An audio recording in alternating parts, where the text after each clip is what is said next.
Olá, sejam bem-vindos a mais um Final Cut, podcast da Sports Tailors. Já sabe, se ainda não nos segue, pode fazê-lo nas plataformas Apple, Spotify e YouTube. Hoje temos connosco mais um convidado, Joaquim Sousa Martins, uma experiência, uma carreira de jornalismo de mais de 30 anos. Hoje é subdiretor de informação da TVI.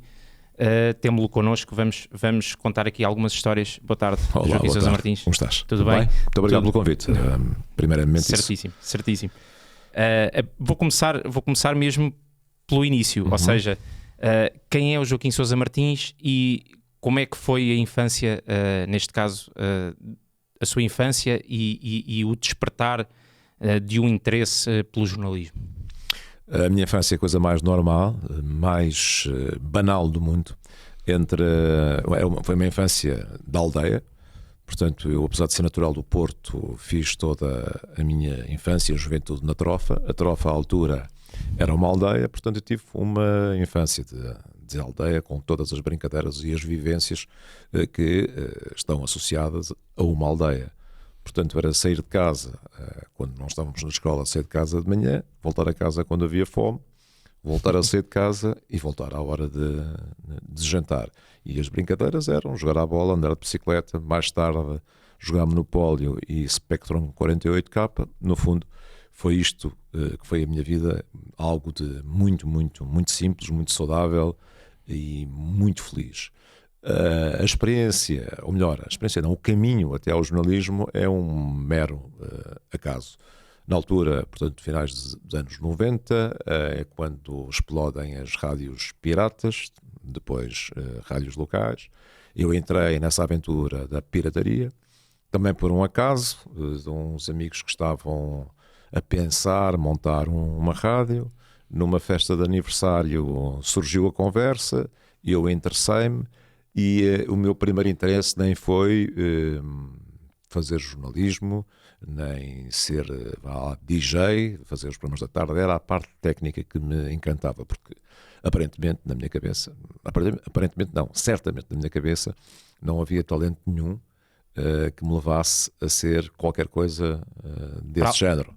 Portanto, o meu interesse era a montagem da rádio, a montagem do equipamento, etc. Eu montava, desmontava e adorava toda aquela dinâmica. Depois, alguém me disse, mas tens uma voz porreira, se calhar não queres fazer rádio.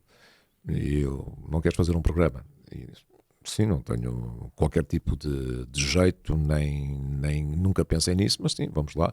Eu sabia cruzar discos, tínhamos uma misturadora, um misturador. Exatamente. Não é? Pronto, cruzava discos e dizia 3 ou 4 barbaridades, muito mal. E depois tentei inspirar-me com as rádios nacionais que existiam na altura. Ouvir muito, copiar. E a partir daí surgiu uma paixão por tudo aquilo. Mesmo do ponto de vista académico, eu não estava minimamente virado para o jornalismo. Eu estava numa área da economia, das ciências, mas tinha uma dificuldade tremenda porque eu era um fantástico aluno de matemática. A nota máxima que tinha foi para aí 1, de 0 a 20, portanto tinha esse problema fantástico na minha vida. E de facto esta nova aventura, esta nova paixão que surgiu rigorosamente do nada, ajudou-me a ultrapassar até questões académicas que me estavam a prejudicar. Atravessadas, digamos assim. Sim, que no fundo estavam a prejudicar o caminho para a minha vida adulta. E da Rádio Trofa, onde eu vivia 24 horas por dia, eu ia muito pouco tempo à casa dos meus pais, portanto eu saía de manhã cedo e passava o dia todo na rádio até à noite, sempre à procura de inventar mais qualquer coisa, sempre à procura de descobrir mais uma música, porque eu não fazia jornalismo na altura nas rádios locais, portanto, a experimentar misturas, a gravar jingles, etc. Portanto, todo aquele mundo da rádio e sempre ouvir o máximo possível para aprender. Depois... Já agora o nome da rádio era? Era a Rádio Trofa. Ok. O nome original da Exatamente. Trofa, Rádio Trofa. Portanto, nós éramos um grupo de amigos que vivíamos ali numa comunidade super coesa, super juntos, e a minha vida durante 2 anos foi dentro de uma rádio. dentro do molho. Nós estamos aqui numa sala a gravar este podcast. A rádio era pouco maior do que isto. Estava associada já na altura ao jornal local, que era o Jornal da Trofa. Depois, engraçado que depois, quando as coisas viraram mais a sério nas rádios, quando elas são legalizadas, eu já não estava na Rádio Trofa. É quando eu abandono a rádio e vou para a faculdade, vou estudar jornalismo em 89. Aí sim começo a olhar para as coisas de uma forma muito mais séria e muito mais futura.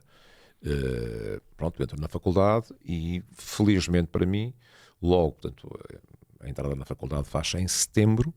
Eu, em janeiro, fevereiro, já estou a trabalhar numa rádio estruturada já no Porto, que era a Rádio Placar.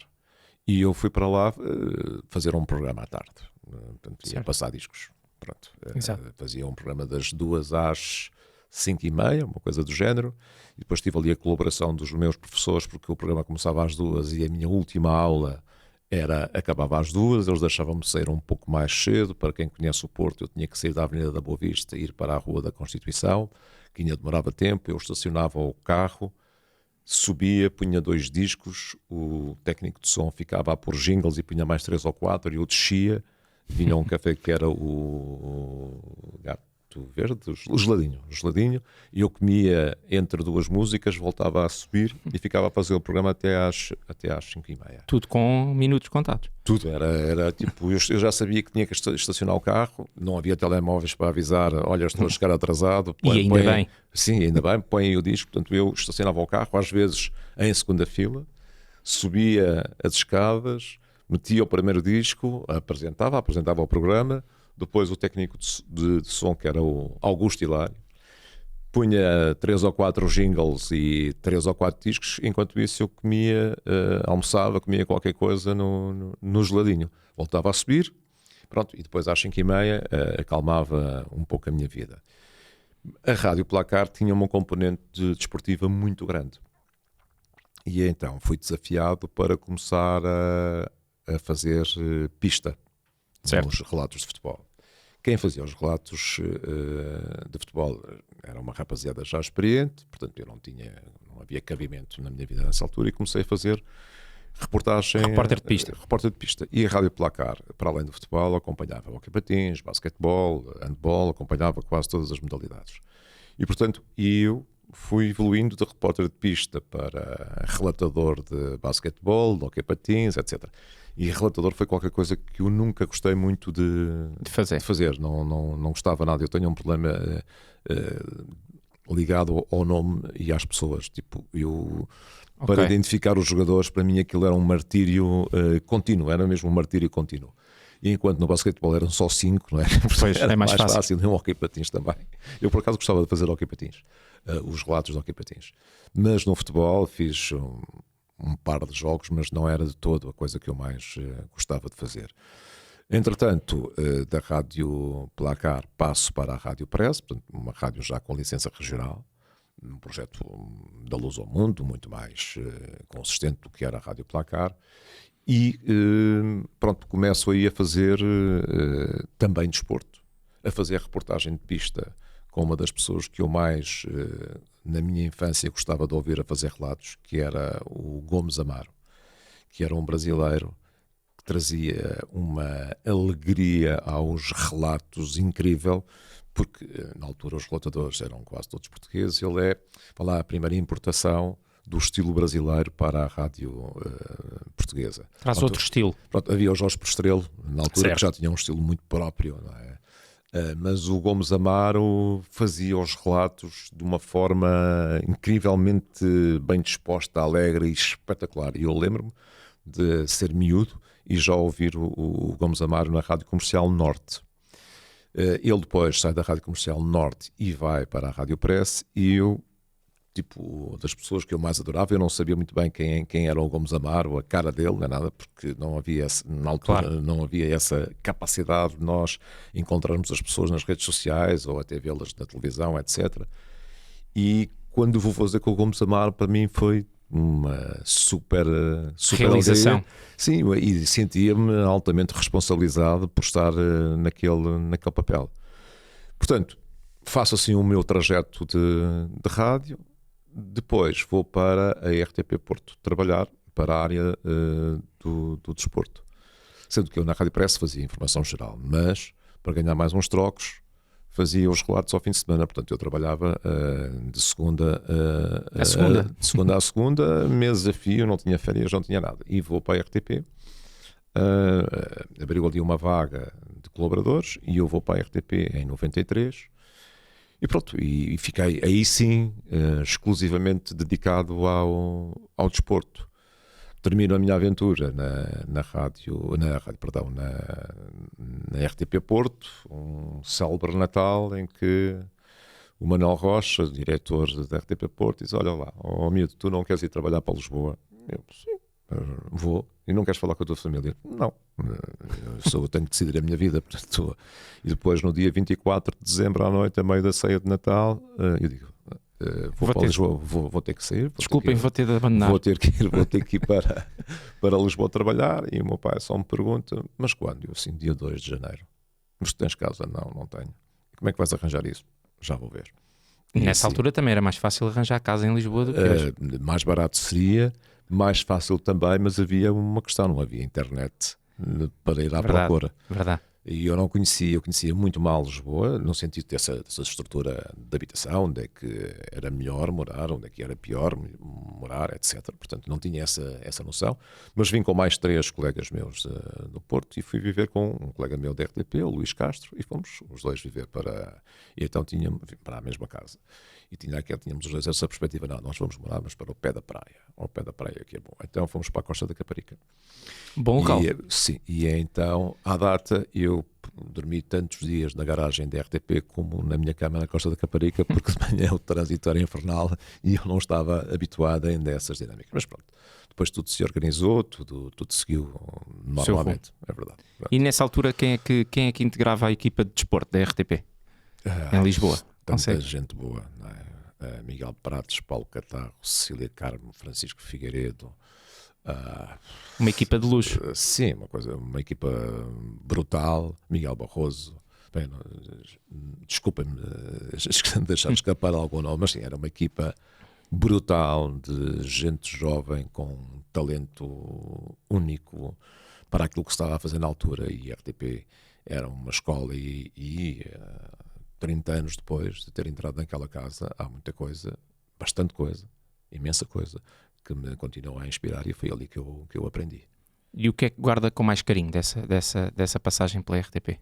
As pessoas, a escola que é, e a experiência que me proporcionou. Os grandes torneios, os grandes acontecimentos que eu tive a possibilidade de participar, de fazer a cobertura jornalística e de crescer muito de um garoto da aldeia para um profissional de televisão, com uma carreira da qual eu me orgulho muito, mas acima de tudo foi a minha escola, foi ali que eu aprendi as bases de televisão, uma escola incrível, com pessoas com conhecimentos incríveis, e fiz-me realmente homem na RTP. E faltou fazer alguma coisa na RTP? Não, nada, fiz tudo, não houve nada da área do desporto que eu deixasse de ter feito, ou gostaria de ter feito e não fiz. Eu fiz europeus, eu fiz mundiais, eu fiz Jogos Olímpicos, eu fiz o Domingo Desportivo, que era o meu programa de infância, o grande programa de desporto, de desporto, eu posso dizer de desporto, não era só de futebol, deste país, e eu tive o privilégio de o apresentar durante 2 ou 3 anos. Portanto, para mim também foi qualquer coisa do género. Tu estás aí, miúdo, conseguiste qualquer coisa. E eu via-me como um miúdo a apresentar o Domingo Desportivo. Era um programa com muita força na altura. Sim, era. Eu digamos que o Domingo Desportivo, mesmo quem não o viu, sabe o que potencialmente seria. Era a grande referência, é um dos programas de referência da RTP. A RTP pode viver sem vidas, que o nome Domingo Desportivo está lá completamente no quadro de honra daquela empresa, e eu tive esse privilégio de o fazer.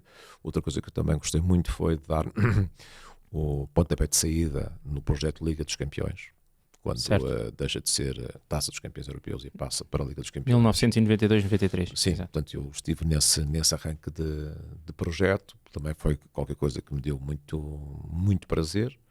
Portanto, como te dizia, não deixei nada por fazer na RTP.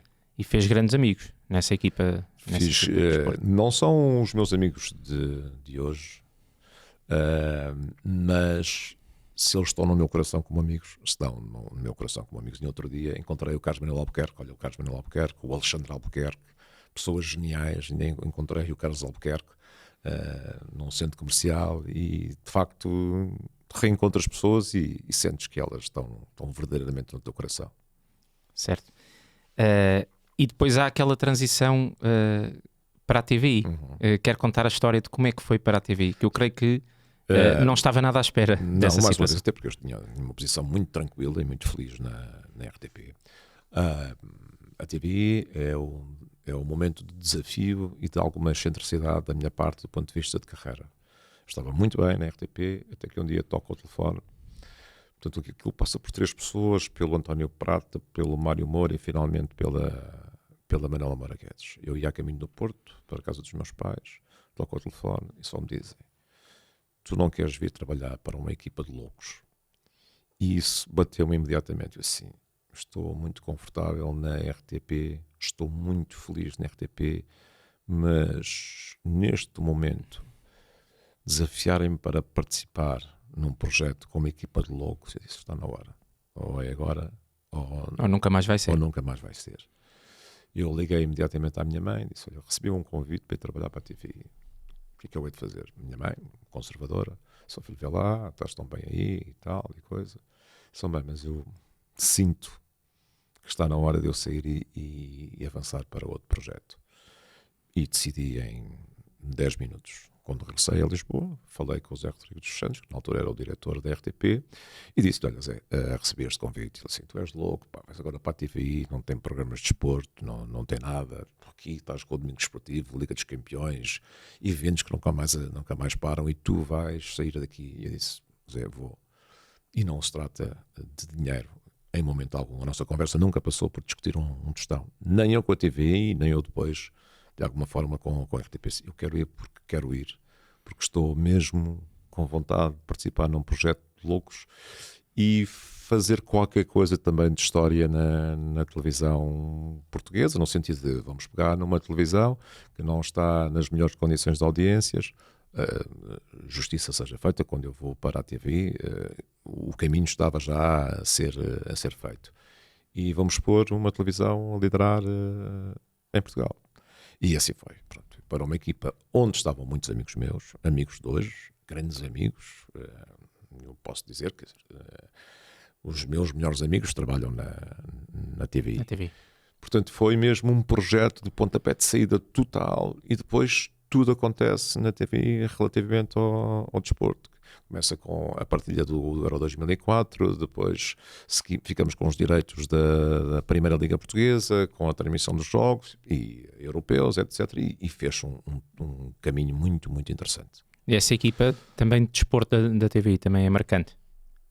Sim, é muito marcante. Todos os jornalistas que trabalharam comigo ao longo dos tempos, todos eles, sem exceção, são muito marcantes.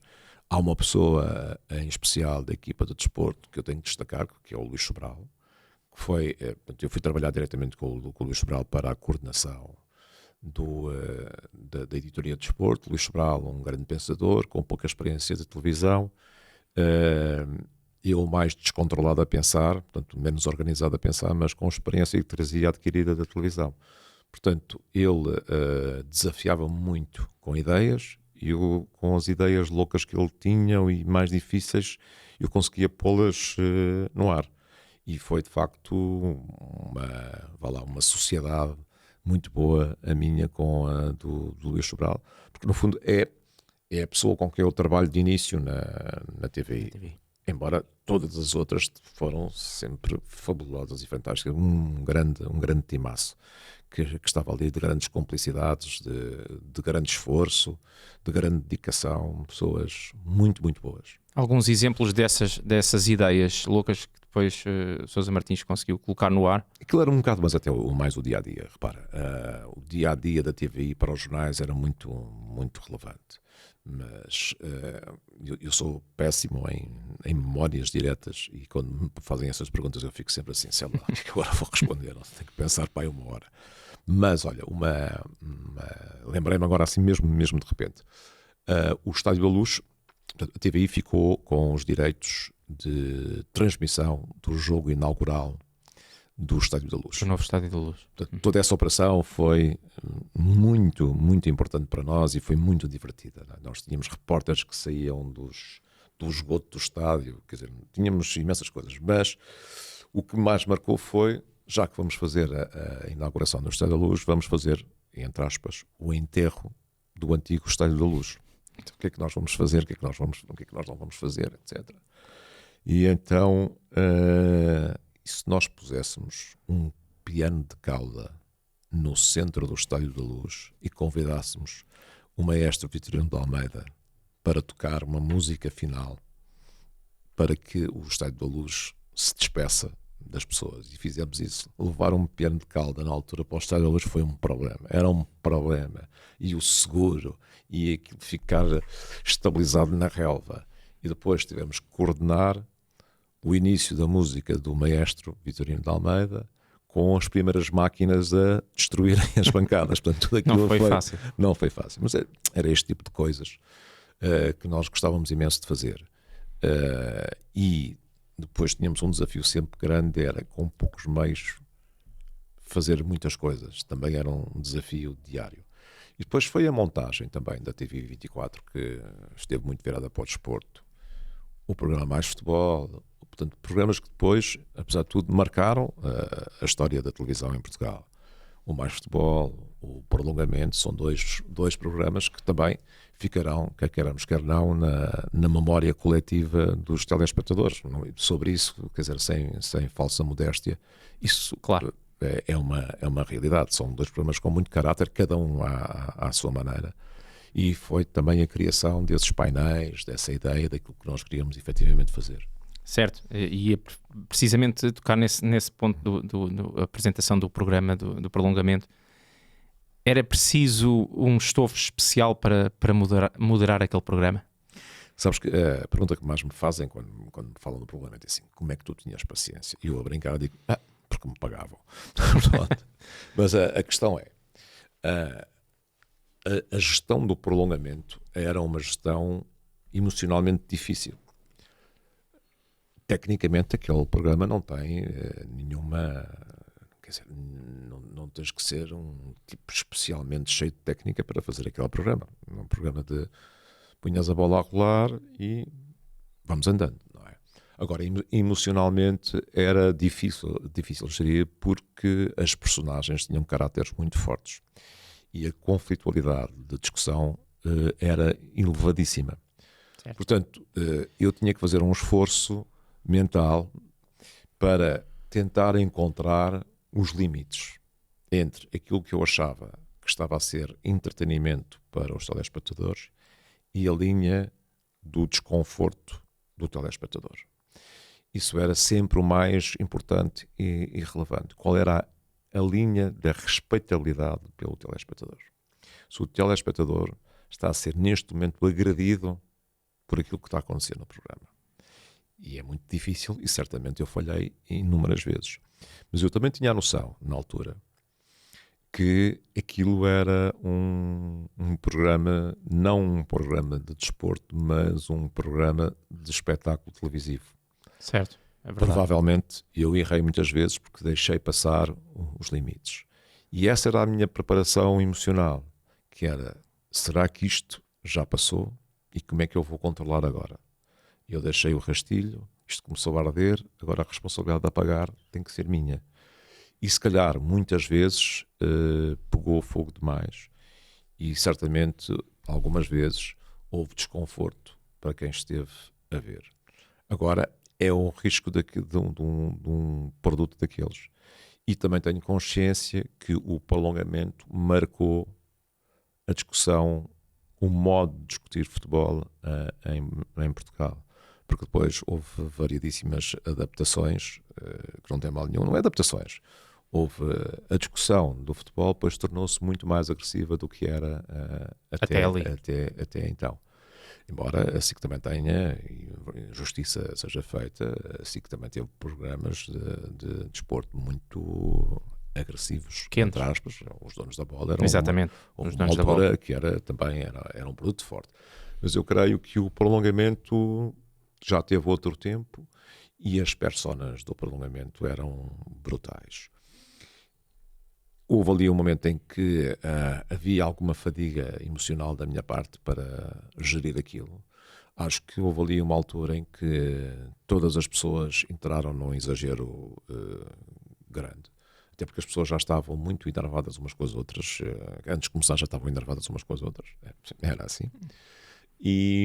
Mas agora à distância, eu não sou nada de revisitar coisas que eu tenha feito. Mas muitas vezes vem ter comigo, este vídeo do prolongamento, isto era espetacular, eu não sei o quê.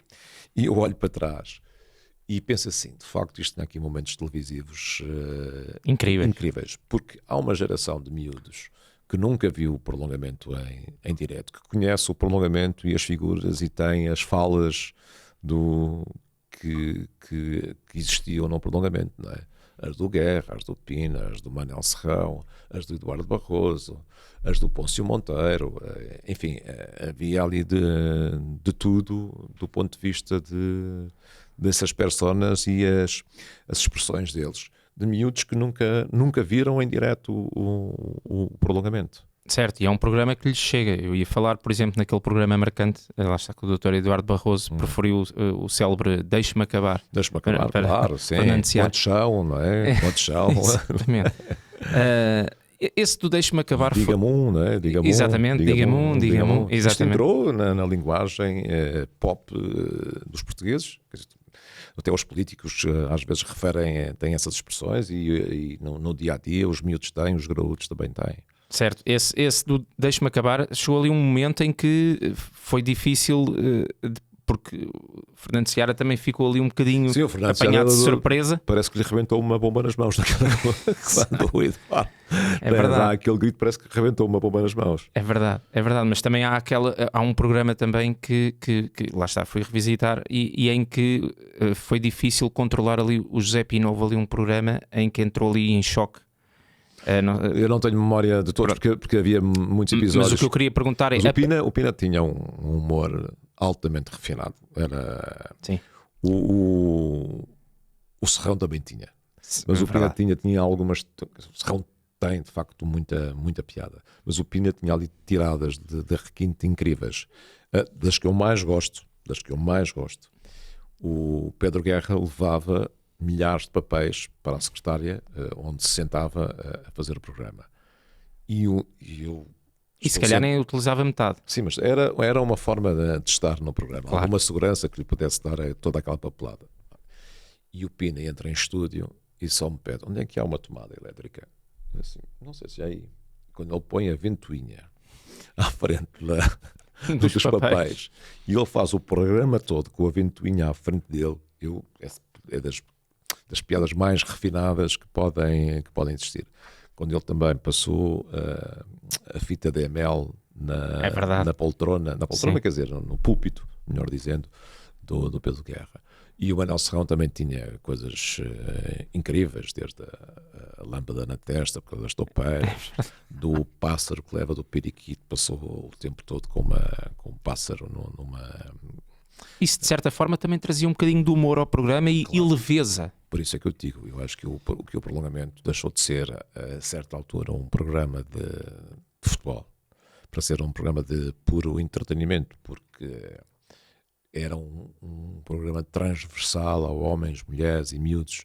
Portanto, toda a gente via aquele programa e certamente não era pelos casos de arbitragem que eles discutiam, nem pelos temas, às vezes até densos, que eles discutiam, mas aquilo era pelo espetáculo, porque eu acho que quando entrava o genérico do prolongamento, as pessoas sentavam-se e estavam à espera, sempre que acontecesse, entre aspas, uma desgraça. Sim. Ou seja, quando desgraça, deixa cá ver o que é que vai acontecer digo no hoje. sentido de Claro. desta vez vão discutir o quê? Quer dizer, não é desgraça. Sim, isto desgraça. É um excesso. Que brincadeira que vai acontecer. O que é que vai acontecer hoje? Exato. Eu estava ali sempre à espera, entrava ao genérico, o que é que vai acontecer hoje? E eu tinha noção disso, mas mais uma vez, repetindo-me um pouco, a minha gestão emocional era onde é que isto já passou o limite? Onde é que as conversas já estão na falta de cavalheirismo? Onde é que as conversas já estão a roçar a falta de educação? E era isso que eu tentava, mas eu sabia que também deixava ir as coisas até ao limite. Esticar um bocadinho. Por isso é que eu certamente errei muitas vezes. E aprende-se a gerir este tipo de programas? Ou Tens que sentir. Não, tens que sentir. E confesso que às vezes eu próprio me irritei profundamente. Havia dois tipos de acting ali dentro, que era: eu estou irritado porque faz parte da narrativa do programa, porque faz parte da discussão. Eles estão a discutir, a falar alto, eu não posso entrar a falar baixo. Não é? Claro. É aquele acting que entra no tom do programa. Mas também tive situações em que o que me veio-me das entranhas. Lá do fundo. Eu fiquei mesmo muito irritado, acima de tudo, em situações que eu achei que o telespectador estava a perder e estava a ser desrespeitado. Porque a minha preocupação era sempre o telespectador. Nem eram as audiências, nem era nada. Era tipo, isto está a ser divertido, bem disposto, está a ser um pedaço de tempo bem aproveitado pelo telespectador. Nós estamos aqui já numa parte gratuita do que é um show televisivo. Certo, mas de forma indireta, não são as audiências, mas de forma indireta, ao estar a zelar pelo conforto do telespectador, também se está a pensar, não se está a pensar, mas está-se a trabalhar para que as audiências continuem. Claro. Porque se o espectador está confortável, vai continuar a ver o programa. Quando entrava o genérico, se eu pensava nas audiências, a minha resposta é claro. Claro que pensava nisso, não é? Claro que pensava nisso. Porque lá está, porque mais uma vez, sejamos claros, haverá pouquíssima gente que entra num estúdio de televisão para fazer um programa que não pense nas audiências. Podem dizer que não pensam. Podem dizer todos, não é todos. Podem dizer que não pensam, mas pensam, como é óbvio.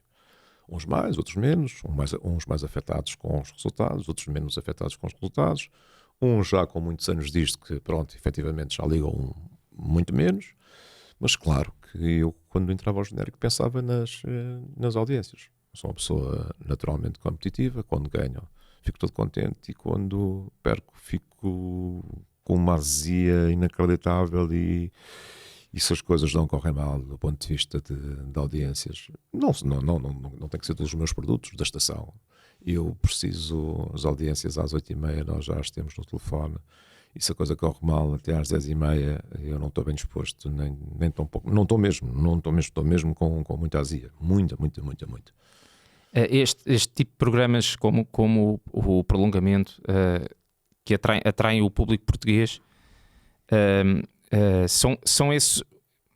A minha pergunta é se era esse o tipo de programa que gostava de fazer, ou se fosse o Sousa Martins a decidir, preferia outro tipo de programa desportivo, neste caso. Eu tenho um programa de referência na minha cabeça. Não é de referência. Acho que é bem feito. É bem explorado. É bem pautado. É bem escrito. É um bom programa de televisão que não é português. Mas eu revejo muito naquele estilo de programas televisivos, que é o Chiringuito. Pronto, na Mega, Sim. na Espanha. Eu conheço pessoas que participam no programa e que são responsáveis pelo programa. E o Chiringuito, percebes, é o meu tipo de programa. Era um programa que eu gostava de produzir. Nem é apresentar. A apresentação, para mim, neste momento da carreira, não é mesmo nada importante. Antes pelo contrário. Antes pelo contrário. Tenho pouca vontade de apresentar coisas à data de hoje, mas um programa com as pessoas certas, com as personas certas, tipo o Chiringuito, eu gostava de o produzir, de o pensar, de o desenvolver em Portugal. Sei que é muito difícil, porque a cultura espanhola, até de conversa, é super apelativa e eles conseguem interpretar aqueles papéis na perfeição. Têm acesso às fontes como nós não temos. Eles trabalham os clubes como nós não conseguimos trabalhar. Verdade. E a culpa não é nossa, dos jornalistas, é mesmo dos clubes. E há outra gama de programas que eu também gostava de produzir, que tem a ver com o espetáculo, que é o desporto, neste caso, o futebol. Fazer programas espetaculares, com imagens espetaculares, com um vídeo bem trabalhado, com os protagonistas a serem protagonistas, porque a discussão em Portugal faz de uma maneira onde os protagonistas nunca estão. E por isso é que há tantos programas em televisão sobre desporto, e tu vês sobre desporto, sobre futebol, onde tu vês que toda a gente está a discutir a mesma coisa, não é? Verdade. E nós não temos em Portugal, eu acho que o nosso sistema fechou-se de tal maneira que deixaste de ter programas virados para o espetáculo, mesmo para o espetáculo, para o produto, para a entrevista, para aquilo que aconteceu no campo, para aquilo que aconteceu fora do campo, para ter as imagens espetaculares que o desporto, e mais, e para que tu te arrepies e te emociones e fiques triste outras vezes a ver um programa de futebol ou de desporto, Exato. como queiramos pôr a Mas questão. aí teria de haver, se calhar, maior disponibilidade, por exemplo, das figuras, sei lá, ex-futebolistas, ou até os próprios jogadores neste momento dos clubes. Claro. E aí lá está, é o que falou há pouco, está da tão questão da fechado. disponibilidade do Claro, clube dar essa tão fechado, que é muito difícil tu criares esse tipo de pensamento. Porque outra coisa de pensamento eu tenho, agora não consigo chegar lá. É executá-lo. Não consigo chegar lá e tenho a nítida sensação que é impossível. E alguma vez será mesmo possível, é cada vez mais difícil, certo? Eu não sei, é que os clubes habituaram-se a fechar toda a gente, nomeadamente os jogadores. E eu acho que os jogadores não gostam. Eu acho que os próprios jogadores também não gostam de estarem numa redoma. Eles também gostam de escolher o tempo para falar, com quem falar, de que forma falar, que tipo de coisas fazem. Porque tu repara, tu olhas às vezes para, até por exemplos internacionais, olhas para os canais dos clubes, eles fazem coisas incríveis. Fazem coisas incríveis com os jogadores. E os jogadores recusam-se a fazer. Não. Quer dizer que eles também estão disponíveis para...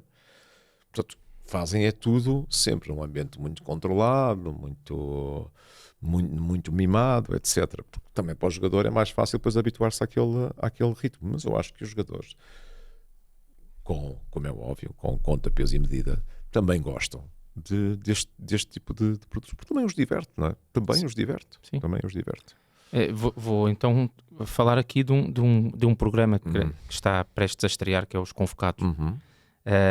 Ou seja, é uma espécie de documentário que tem com o Paulo Futre. Não é bem um documentário, são conversas. Sim, Acho conversas. que a definição é mais Sim, essa. verdade. Conversas com internacionais portugueses e falando também sobre o lado mais íntimo e pessoal deles. Afinal, é possível. Claro, é isso. Esta experiência da Prime, com a Prime, que agora também vai passar na TVI, é um exemplo disso mesmo. Nós entrevistamos, portanto, 4 internacionais portugueses, o Rubén Dias, o João Félix, o Bernardo Silva e o Bruno Fernandes. Top. Exatamente. Top dos jogadores portugueses. Houve ali uma dificuldade primeira, que foi datas para fazer isto. Isso foi feito em plena Champions League, campeonato ao rubro, haver tempo para eles estarem com disponibilidade para acederem às conversas. A convivência que nós tivemos com os jogadores foi de uma intimidade brutal, no sentido de, sim, isto é possível fazer. Caramba, é possível fazer. E aquilo, no final das entrevistas, estava toda a gente contente. Estava toda a gente contente. Satisfeita. Com o resultado final. Sim, a conversa saiu bem, foi fluida, foi pronto. Depois tentamos cruzar ali histórias do Paulo com as histórias dos jogadores, porque a ideia inicial do programa é quando o Paulo Futre sai do Porto para o Atlético de Madrid, é de facto um dos primeiros futebolistas imigrantes com sucesso. E ele passou-me há um bocado porque à altura o jogador português não era um jogador muito bem visto. Muito bem visto no estrangeiro. Era preguiçoso, sempre a pensar em Portugal, sempre a chorar pela família, sempre preocupado em comer bacalhau. Era essa a imagem que havia lá fora. E o Paulo alterou um bocadinho esse conceito. E de facto, até hoje, os jogadores que saem de Portugal para os estrangeiros já não é nada disso. Certo. Chegam já com um enorme estatuto aos clubes. Não tem que ganhar, o paradigma mudou por completo. Não tem que ganhar espaço nenhum nem provar nada a ninguém. Portanto, e no fundo era a cruzar estas histórias, às vezes até dolorosas, do Paulo com esta nova vaga de imigração dos jogadores portugueses.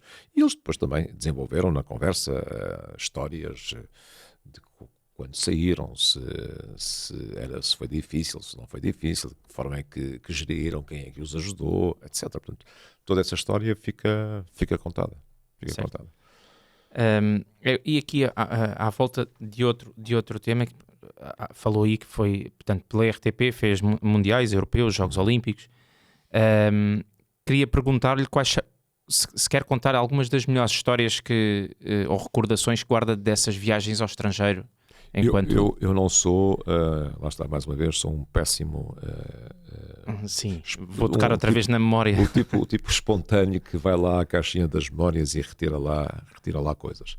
Mas há duas histórias que me marcam e que, no fundo, a coisa rapidamente as lembro. Foi nos Jogos Olímpicos de Atlanta, no dia que há uma bomba que explode no Parque Olímpico. Nós estávamos todos dentro do IBC, que é o edifício que comporta todas as estações de televisão do mundo, e nós vimos nos monitores, arrebentou uma bomba a um atentado aqui no Parque Olímpico. Certo. E nós todos tentamos sair. Para fazer reportagem. E não era possível sair do IBC.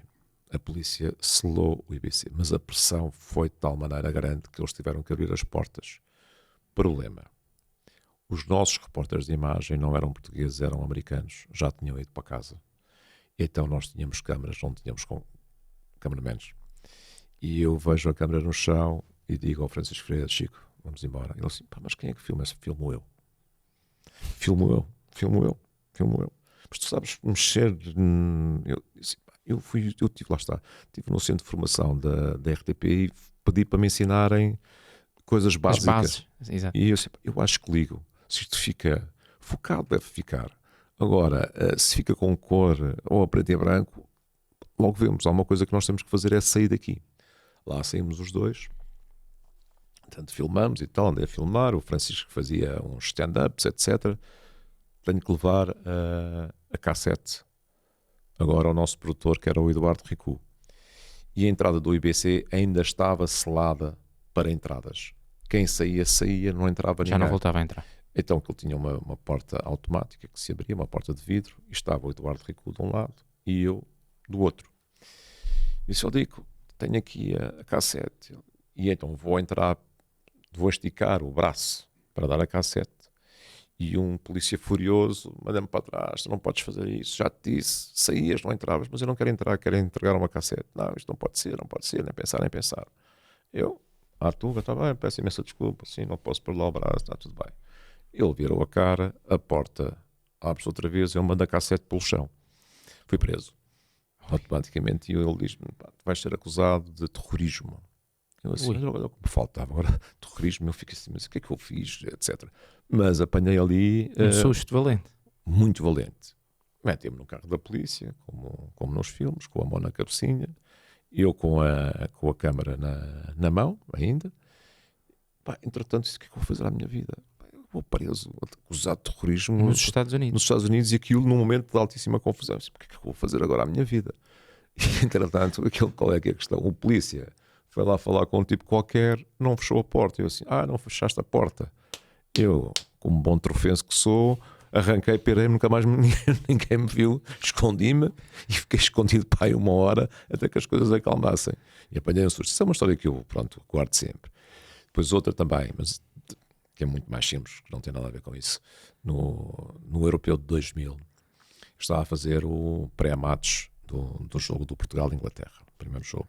Sim. Depois de ter feito o estágio todo, eu não sei o quê e tal. Entretanto, faço o pré-matos, subo e vou para a bancada de imprensa, mas antes vou buscar um cachorro, estava cheio de fome.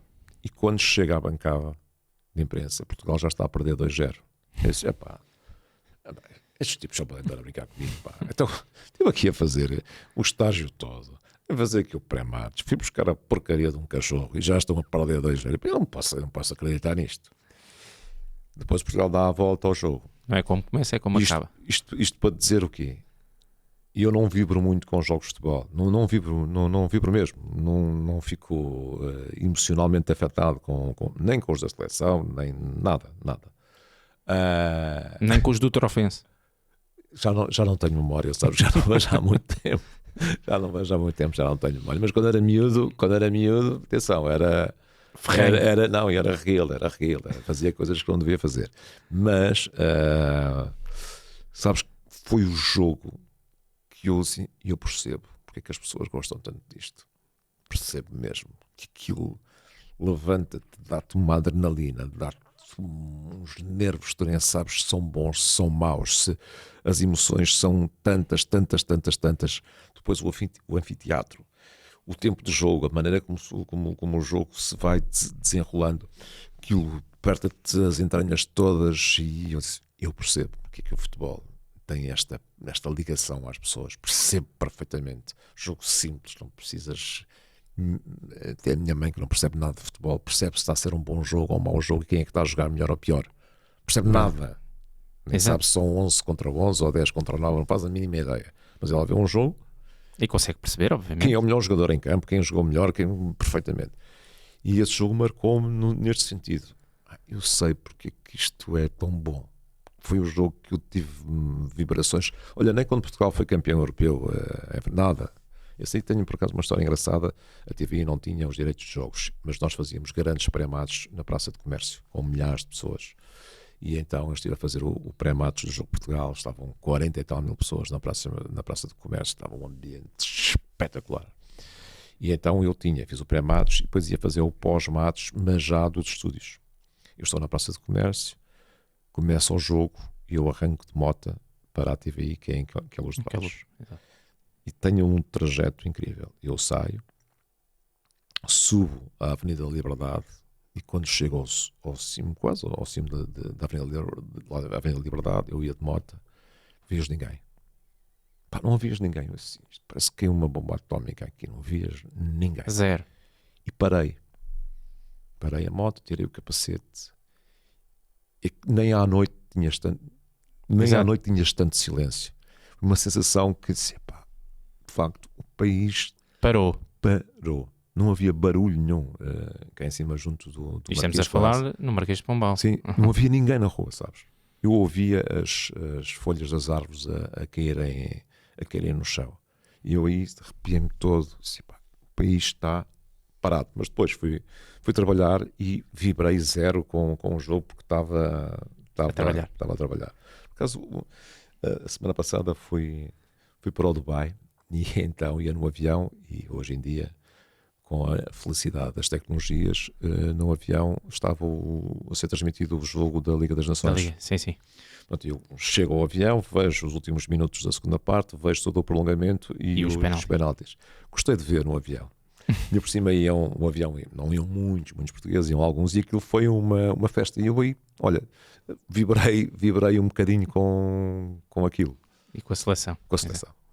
Exatamente. Outra história, obviamente, é no Euro 2024, não é? Aquele abraço ao Pep, depois da derrota com a França. Foi um momento muito, muito falado. Depois surgiu ali porque houve aquela sentiu necessidade do Pep receber aquele abraço. Vou dizer, eu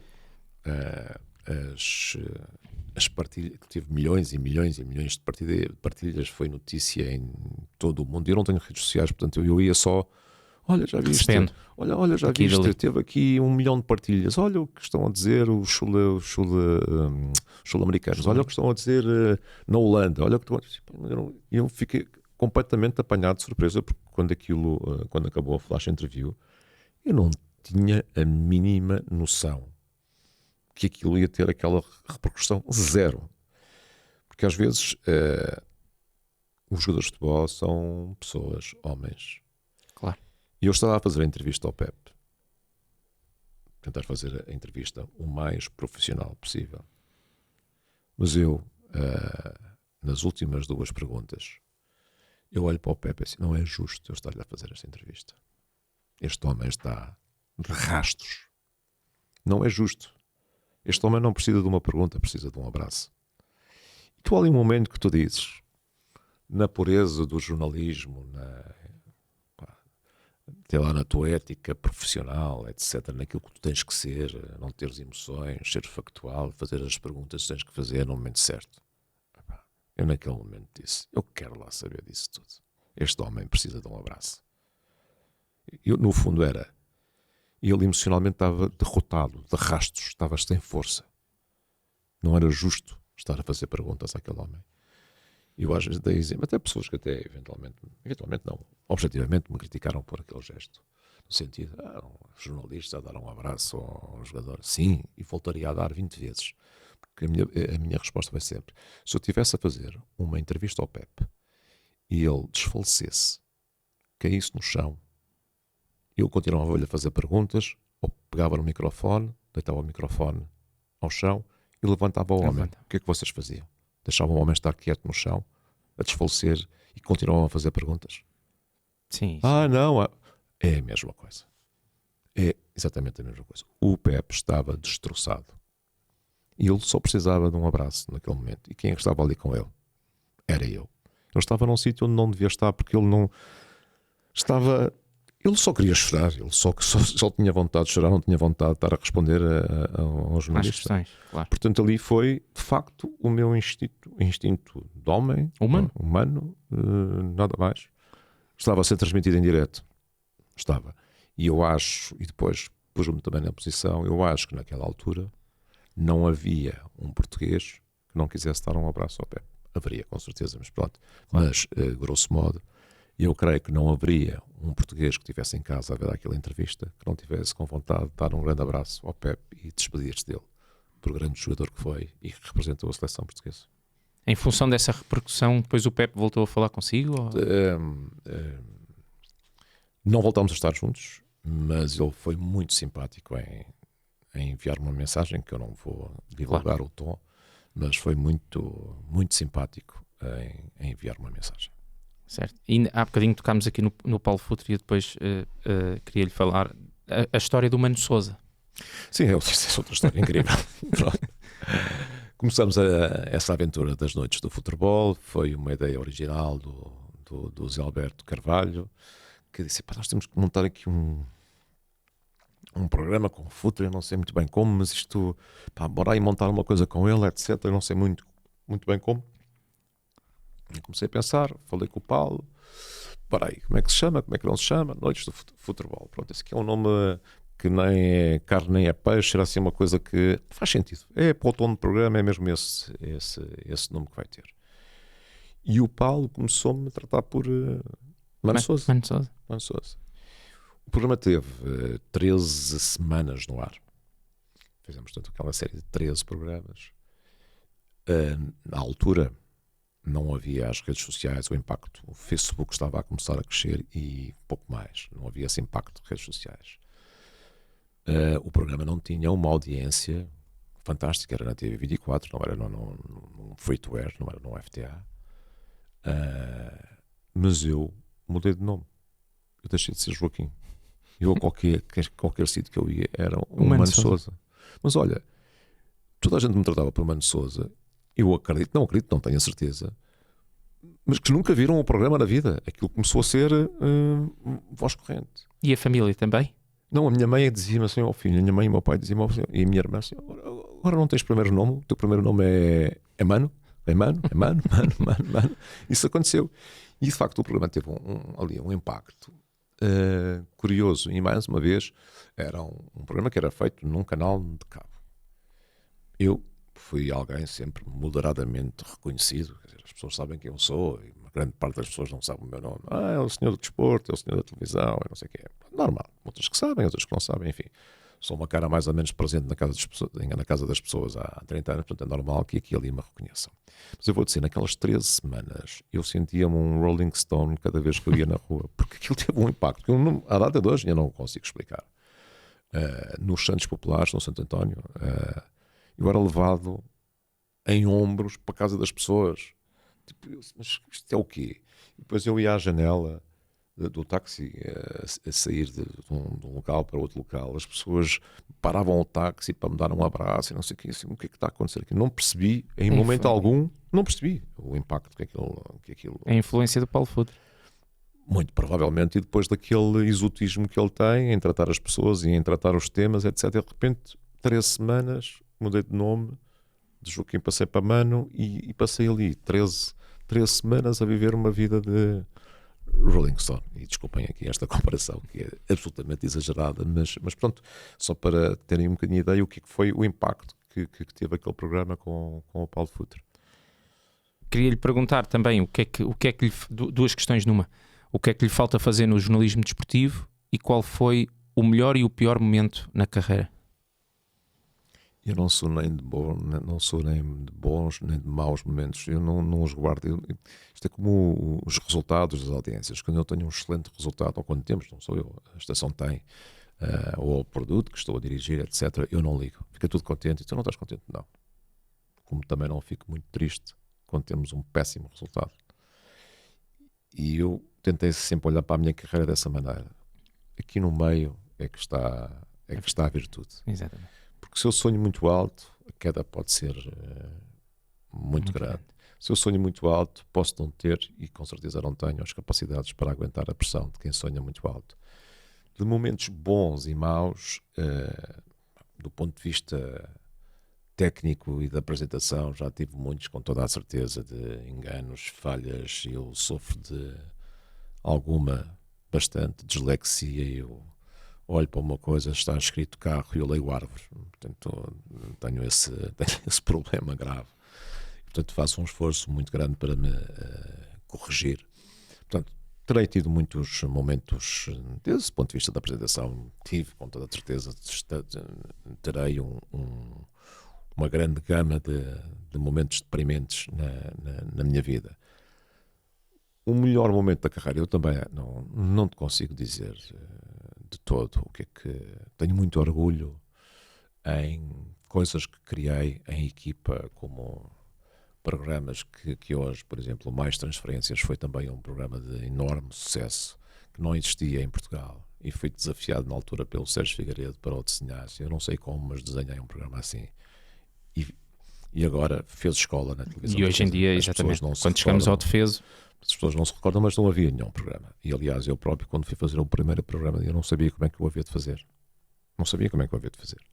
Pronto, lá encontramos um sistema, e lá tivemos o nosso ovo de Colombo na altura, que depois foi copiado, estupidez, nem imitado. As pessoas pegaram naquilo e fizeram, e muito bem, como eu já fiz, cópias de muita coisa, orgulhosamente cópias de muita coisa que eu vi, gostei, copiei e fiz à nossa maneira. Portanto, tenho muito orgulho nesses produtos, de uma coisa que um dia também me disseram: tu és completamente louco, pá. Mas o que é que tu estás a fazer na tua vida? E vou explicar o que são os relatos dos jogos de futebol na televisão. Sim. Nós fizemos o primeiro, também fui desafiado, pá, pensa lá numa coisa, e disse, pá, vamos fazer isto. Isso é tudo menos televisão. E recordo-me no primeiro que fizemos, e estávamos a afinar ali tudo, o conceito, etc. Isso começou há muitos anos na TV 24. E tinha a equipa toda, o responsável operacional, o realizador, o assistente, só se viravam-se para mim. O responsável operacional estava ao meu lado, eu estava na mesa de coordenação, e ele dizia, batia-me assim: tu tens mesmo a certeza do que estás a fazer? E olhava para mim com um ar crítico, mesmo de matar. Feroz. O realizador estava na mesa à frente, virava-se para trás e dizia: olha lá, tu tens noção do que é que nós estamos a fazer? Eu disse: pá, tenho, eu por acaso tenho, porque eu acho que isto é uma cena, acho que tenho mesmo. E depois os resultados confirmaram que aquele produto faz sentido, e hoje é e feito muito bem, nomeadamente no na CMTV, no V+, e na CMTV, CMTV, né? portanto, vamos ser claros, Exatamente. que no V+, e na CMTV é feito e são produtos de sucesso. E na altura recordo-me quando eu estava Quando arrancou foi olhado de quando lado. arrancou, não, mas não foi lá, não, as pessoas olhavam para mim, Não era de lado, era não, era de costas queriam-me quase. cortar a cabeça, do género, este tipo é completamente louco, e nós estamos aqui a levar com a loucura dele uma coisa que não faz sentido. Mas eu recordo-me, para mim a melhor expressão é do responsável operacional, o Bruno Cordeiro, que olhava para mim e só dizia assim: tu tens mesmo a certeza disto? E disse: pá, Bruno, pá, tenho. O que é que és que eu te diga? Tenho a certeza. E o Transferências foi um processo idêntico. Assim, como é que eu vou fazer um programa de 2 horas a falar de transferências? Como é que vamos fazer isto? Aí também, verdade seja dita, talento de termos na altura 2 comentadores, o Rui Pedro Brás e o Pedro Sousa, que eram absolutamente fantásticos no desenvolvimento do que foi aquele produto. Era preciso, obviamente, ter Tivemos sorte, não foi no momento certo com as pessoas certas, na altura certa. Foi tudo assim. Porque depois aquilo, hoje, as pessoas olham para aquilo e, quer dizer, ninguém tem noção de como é que aquilo começa. Mas aquilo era ovo de Colombo, que era: tenho 2 comentadores bons, nós vamos escolher os temas, os jogadores, e vamos fazer uma coisa que é: vamos conversar, não vamos dar notícias. Começou assim. Nós vamos conversar sobre isto. Exato. E como é que se conversa em cima disto? São 2 tipos a falarem um com o outro? Não. Vamos pôr imagens, trabalhar com janelas de ecrã e pôr muita informação gráfica, Exato. muito lido, muita informação gráfica em cima disso. E eles vão conversar. Pronto. O programa começa assim. Imagina, tem a sua evolução, o Guioca claro. eras da altura. Não, pois, não sei. Ninguém estava a dar notícias. Fala-se disto, vamos comentar isto. Depois é que passou um bocadinho, depois rapidamente passou: não, nós já temos notícias para dar. Exato. Nós já temos notícias para dar. Isso foi a evolução do programa. Mas depois. evoluiu. Eu acho que depois sejamos sérios, todo o sistema de mercado percebeu que estava ali uma mina para toda a gente. Para nós, para as audiências, para os empresários fazerem aquilo que têm que fazer, para os jogadores fazerem aquilo que têm que fazer. Os empresários potenciar os atletas que têm. Tudo. O mercado rapidamente e espontaneamente percebeu: isto faz sentido. Isto faz sentido. Depois, sim, passas de uma fase que é uma fase muito embrionária, que tu andas ali aos papéis, literalmente aos papéis, qual é que é o formato disto? Isto resulta, não resulta. E depois, mas eu vou dizer, isto foi em 2 semanas. 2 semanas, não foi mais nem menos. Foram 2, primeira semana super atabalhoada, com erros no ar fantásticos, técnicos, erros técnicos no ar, porque estávamos a fazer aquilo tudo graficamente de uma forma diferente, que não estava no nosso pipeline de trabalho, até do ponto de vista de regi. O coordenador senta-se atrás numa mesa e eu, que era o coordenador do programa, passei para o lado do realizador, assim, e dizia: pá, bora lá. Eu falo contigo, tu falas comigo, e a gente aqui vai, orienta-se isto. É que não dá para estar atrás. É assim, mete a imagem. Pá, mas ele ainda está a falar ele ainda está a falar do Tony. Pá, mas mete já a imagem do Francisco, que ele vai logo atrás e a gente muda logo os leads e tal. Portanto, isto foi uma dinâmica. E lá está, ao fim de 2 semanas, eu digo, não foi mais que isso. Ao fim de 2 semanas o programa estava mais ou menos afinado, no sentido de o mercado percebeu. Vai reagir a isto. Não, já reagiu. O mercado Exato. percebeu que isto faz sentido. Exatamente. Última questão, que tem a ver com uma entrevista que deu recentemente, que disse que a televisão era uma doença.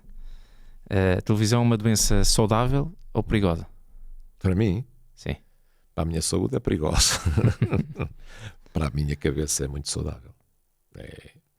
Provavelmente não. É a coisa que eu mais gosto de fazer na vida. É fazer televisão. E torna-se muitas vezes obsessivo. A tua cabeça só pensa em televisão e só pensa no trabalho e só pensa... Estou melhor um bocadinho, aprendi. Mas tipo, tu vives quase, digamos, com um aperto no peito constante de quereres fazer coisas, de não quereres perder, de quereres ser... Não é, mas não é individualmente, eu digo, não é mesmo individualmente do ponto de vista de estação. Queres ser o melhor, teres melhores resultados, conseguires fazer mais coisas, etc. Por isso que eu digo, para mim, para a minha saúde, é uma doença má, para a minha cabeça é uma doença muito boa. Ainda vamos a mais uma, que é como é que era a TVI quando chegou à TVI e o que é a TVI hoje? Não tem nada a ver. Não tem nada a ver. A TVI era algo muito excêntrico quando eu cheguei. Mas as instalações estavam todas em transformação. Eu, quando saio da 5 de outubro, um prédio de 11 andares, e entro na TVI, eu disse: o que é que eu vim fazer à minha vida? Não é? Agora não, uma empresa completamente estruturada, crescida. E eu entrei na TVI na idade adolescente e irreverente, e agora estou na TVI numa idade adulta, com as vantagens e desvantagens que as diferentes idades têm na nossa própria vida pessoal. Portanto, agora a TVI é uma senhora com 30 e tal anos, e na altura que eu entrei era um diabo à solta. Mas se calhar só sendo esse diabo à solta é que conseguiu chegar até onde está hoje. É verdade, não tenho a menor dúvida. Em irreverência. De não termos medo de errar, de não termos medo da crítica, de pensarmos pela nossa cabeça, sabendo que às vezes cometíamos excessos, erros. Na altura, esta fórmula fazia todo o sentido. Eu acredito que o mundo mudou em 30 anos, não é? Em 20 e tal anos mudou. E, portanto, nós já não podemos ter todos esses hábitos que tínhamos à altura de um verdadeiro diabo à solta, não é? Hoje somos mais cautelosos. A nova geração é muito mais cautelosa. A nova geração é globalmente menos comprometida com o risco, porque fica muito exposta às redes sociais, àquilo que acontece, à partilha de um erro, enfim, todos sabemos o que isso representa. Portanto, a nova geração é uma geração menos comprometida com as coisas, mas se calhar eles é que estão certos e nós na altura estávamos errados. Não faço a mínima ideia para onde é que isto vai evoluir. Na altura era muito divertido, era muito, muito divertido. Quando tu chegas depois, lá está, é como na tua vida. Tu aos 18 anos podes ser ali um ganda bandido, não é? Fazes tudo e mais alguma coisa. Depois, quando chegas aos 50 e tal, já tens que fazer outras coisas, fazer de outra maneira e fazer diferente.